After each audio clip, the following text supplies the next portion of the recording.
Pinakawala natin lahat ng YB natin mga kaibigan. Kasi halos 2 months na sila eh. O yan si Gabon no. Si Gabon na yung naiwan. Yan no. Hindi makita eh. Sumama sa marami. O kaya makakabalik kaya yun.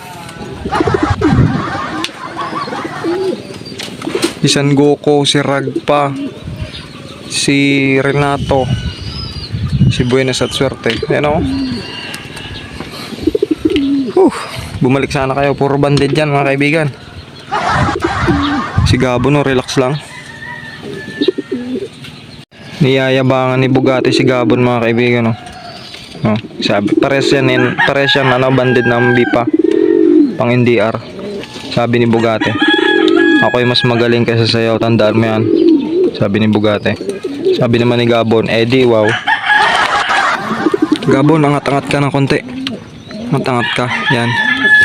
Para makita mo yung ating loop. Para makita mo yung buong kalawakan, buong universe, at buong galaxy at Milky Way. Hanip. Yan, angat ka. Mga kaibigan, init. Wala na ako nakikitang naroon daw. Nasaan ka na? Isa, dalawa, tatlo, apat, lima. Bumili tayo ng pampakalma. Pepsi. Lalakas ng loob ng tatlo pumitik. Hindi naman pala makakabalik. Si Gabon hindi naman pumitik. Si Buenas at Swerte pala yung nakakabalik. Si Renato, Ragpa at San Goku. Naku, wala pa. Delikado.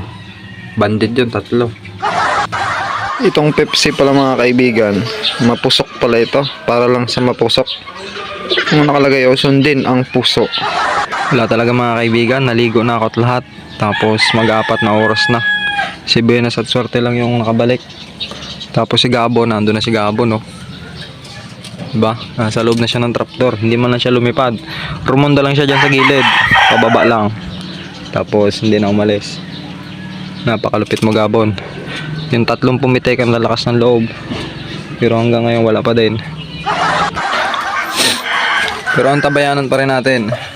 Namaya, mamayang hapon, malay mo umuwi. Diba? Mga kauwi yun, hindi yung papasok sa ibang loop. Kasi hindi pa yung sanay. Kakalpas lang natin nun eh. Dami kasing wild na mga kalapati dun sa amin mga kaibigan. Siguro sumama. Pero sinisigurado ko 101% na hindi yun papasok sa loop. Baka yun ay naligaw lang sa mga puno. Medyo nanibago lang sila. Nag-update kasi ako kasi masama yung pakiramdam ko. Kaya napilitan ako. Wala lang sila. Yun na yung pagkakataon. Ang iniisip ko ngayon, siguridad nila pag uwi ko sana hindi sila madali ng pusa.